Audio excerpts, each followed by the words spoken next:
월요일 선택 오늘의 종목 시간입니다. 교보증권 영업부의 박병창 부장 연결돼 있습니다. 안녕하십니까? 예, 안녕하십니까? 네, 먼저 지난주 시장부터 점검을 해볼 텐데 3대 지수는 사상 최고치를 경신했습니다. 국내외 시장 흐름 어떻게 보셨습니까?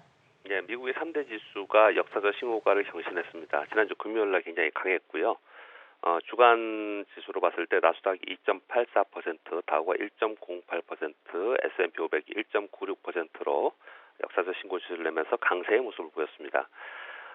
바이러스 확산 우려로 인해서 월요일날 컴폭 하락 시작을 했습니다. 그렇지만 이후에 화, 수, 목, 금 4일 연속 상승으로 신고가 경신을 했는데 그 이면에는 기업 실적 호조로 인해서 일부 종목들이 강세를 보였다는 것이 큰 특징입니다.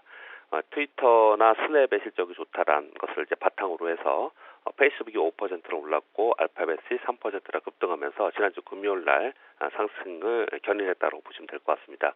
전반적으로 시장에 우려의 심리가 있지만 실적에 대한 기대감으로 인해서 시장이 계속 강세를 보이고 있다라고 보시면 될 것 같습니다. 반면에 아시아 주요 시장은 그렇게 강하지 못했습니다. 지난 한 주 동안 대만은 1% 하락을 했고요. 우리나라 코스피는 0.69% 하락, 코스닥은 0.33% 약간 상승하는 정도로 마감을 했습니다.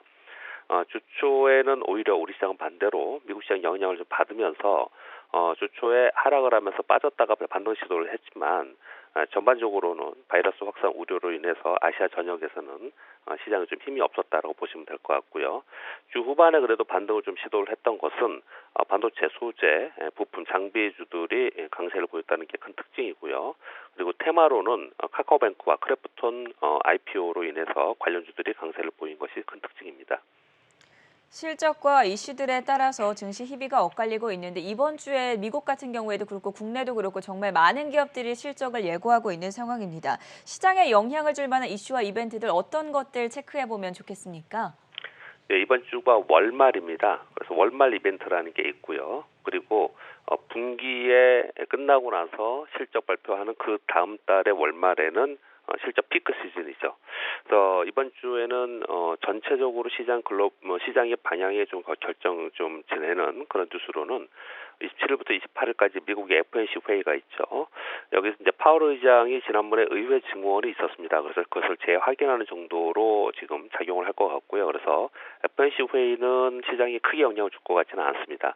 다만 이제 델타 변이 바이러스 확산이 되고 있기 때문에 여기에 대한 연준의 판단 이런 부분들을 좀 확인하는 그런 정도가 되지 않을 거라고 생각하고 30일 날 6월 근원 개인 소비 지출 발표가 있는데요. 예상치는 약 3.7% 예상을 하고 있습니다. 이건 역시도 우리 예상치에서 크게 벗어나지 않는다면 시장에서 크게 작용하지는 않을 것 같습니다. 근데 그 전반적인 시황에서는 가장 중요한 뉴스가 이 두 가지 뉴스이고요. 그보다는 두 가지를 봐야 되는데 하나는 이제 실적 발표 이제 피크 시즌이라는 거죠. 그리고 월말에 이벤트의 즉 수요와 공급 지금 매매가 있을 것이다라는 것이 이제 시장 영향을 줄 것이라고 보여지는데요. 실적 발표의 피크라고 표현을 한다는 것은 이제 간단히 말씀드리면 26일 오늘 테슬라 발표, NXP 세미컨덕터가 있고요. 내일은 애플, 알파벳, 마이크로소프트, 비자, AMD, 28일 날은 보잉, 페이스북, 바이오젠, 파이자, 29일 날은 아마존, 30일 날 엑슨모빌, 쉐브론, 캐터필라 이런 종목이 있는데 이 지금 이번 주 발표가 S&P 500인 500개 종목이라는 거잖아요. 그중에 165개가 이번 주에 발표를 합니다. 지난주까지 S&P 500 상장 기업의 EQ 실적이 YOY로 약 78% 증가 예상을 좀 하고 있고요. 지난주까지 발표된 기업들을 보면 약 25%가 발표가 됐는데 평균 이익 증가율이 약 76%가 된다고 합니다. 그러니 전반적으로 시장에 악재 요인이 있다 하더라도 기업들의 실적이 좋게 나옴으로써 그 기업들의 주가가 오르면서 특히 시가총액 상위 종목들의 주가가 오르면서 지수 자체를 이제 떠받치고 있다 이렇게 보시면 될 것 같고요. 우리 시장도 코스닥은 8월 첫째 주가 피크죠. 근데 이제 코스피는 이제 7월 마지막 주인 이번 주가 이제 피크입니다. 27일 날 SK 하이닉스, 삼성 SDI, 28일 날 삼성전기, GS건설, 아모레퍼시픽, 삼성물산, 29일 날 삼성전자, LG전자, LG이노텍, 30일 날 만도, 삼성중공업의 실적 발표가 예정되어 있습니다. 전반적으로 이번 주에는 주요 기업들의 실적에 의해서 주가도 움직일 것이고 또 주요 기업이 속한 섹터가 어디냐에 따라서 그 섹터의 종목들이 움직이는 그런 한 주가 될 것이다라고 생각하시면 될 것 같습니다. 실적 발표 일정까지 짚어봤고요. 주간 시장 전망은 어떻게 예상하고 계십니까? 예, 쭉 설명드린 바와 같이 전반적으로 델타 변이 바이러스가 확산되고 있습니다. 우리나라도 그렇고요. 미국은 11만 명까지 지금 확산이 됐다고 하죠. 그래서 우려의 목소리도 있습니다.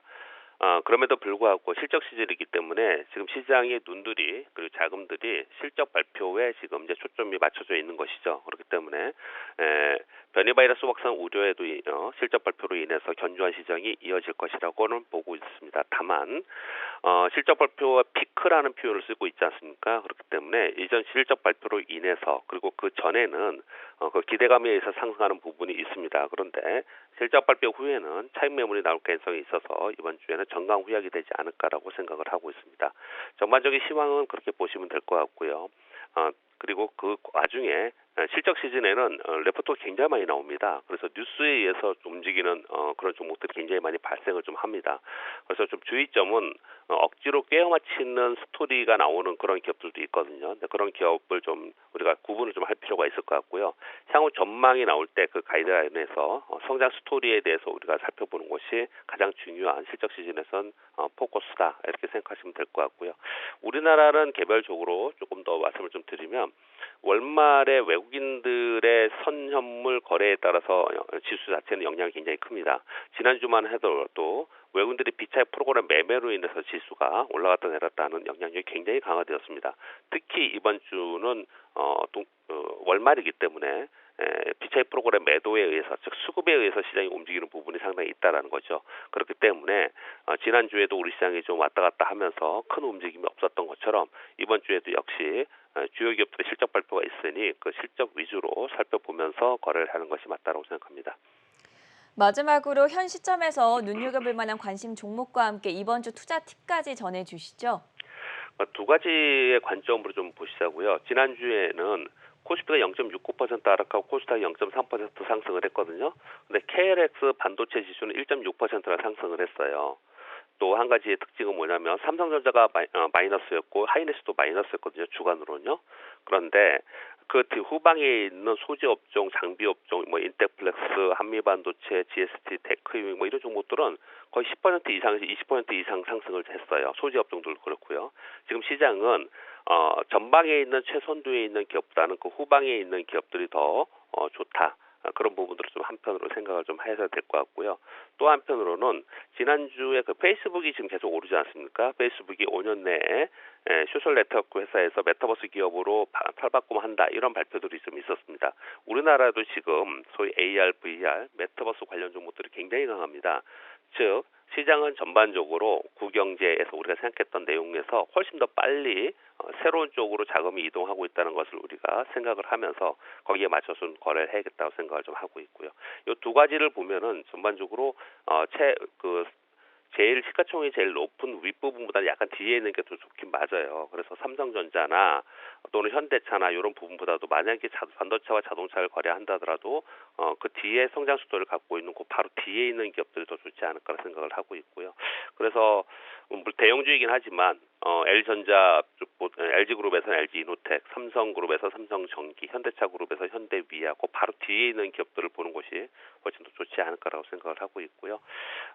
팁으로 뭐 간단히 좀 말씀드리면 시황 말씀드리면서 말씀을 좀 드렸지만 지금은 지금 리포트가 굉장히 많이 나오고 있고 뉴스가 많이 나오고 있어요. 메타버스 뉴스도 굉장히 많이 나오고 있는데 거기에 보면요.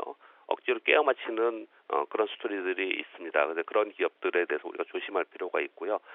전반적으로 시장의 방향이 그리고 세상의 방향이 지금 성장 쪽으로 가는데 어떤 성장 쪽으로 가느냐를 바라보면서 구조적 성장주를 계속 거래를 하신다면 지금 시장에서 좀 흔들린다, 바이러스 때문에 걱정을 하시는 분들이 있는데 그런 걱정 없이 뭐 꿋꿋하게 거래할 수 있지 않을까 생각합니다.